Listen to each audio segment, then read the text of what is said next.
I was just a normal American girl. I was a military brat, and my dad was, a commander in the American Army. My environment was fairly normal. I had a good family.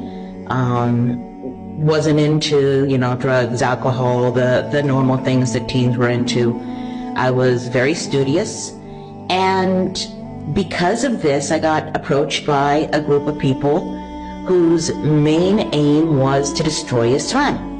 They wanted me to go to the university that they had chosen, where I would study Quran and Hadith and basically learn how to play with the Quran and the Hadith. They wanted to put me in the American Embassy in Egypt. When I graduated, I was supposed to study international relations, international law, and then, work with the embassies.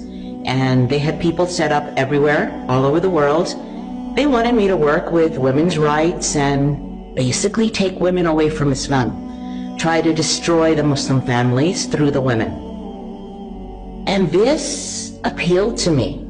I thought the Muslim woman was oppressed. I thought the Muslim woman had no rights, poor little desert woman covered from head to toe, living in a tent in the desert. Her husband comes home to his, 1,000 wives and beats them all up.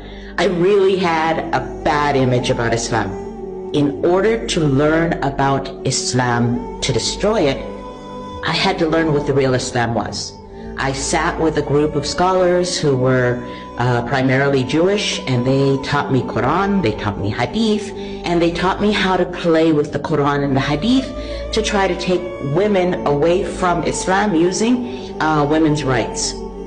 The thing is, when you study Islam and you actually have in your heart the intention that you want to know the truth comes to you. And I fell in love with the Quran. And by falling in love with the Quran, I fell in love with Islam. I didn't want to be a Muslim because Islam didn't seem like something easy or nice to me. And if I became Muslim, I knew that I would lose the things that I had.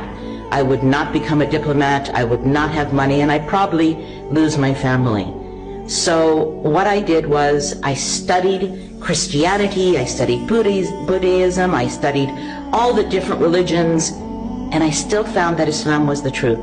And alhamdulillah, because of this, Allah subhanahu wa ta'ala, after 3 years of intensive studying, led me to Islam. And alhamdulillah, today I'm a Muslim as a result, and I am very grateful to Allah for this. I'd have to say my story is a story of plans. I planned, people that I was with planned, and Allah subhanahu wa ta'ala planned. After I became a Muslim, alhamdulillah, the people at the mosque, they came to my assistance. They were helping me with books, with information about Islam. They were giving me classes. There were families that basically almost adopted me. There was this one Moroccan sister, mashallah, Zahra. She was a sweetheart. She became like a sister to me. There was an Egyptian family. They took me in and they worked with me, and everybody tried to help me to learn my deen, to learn Islam.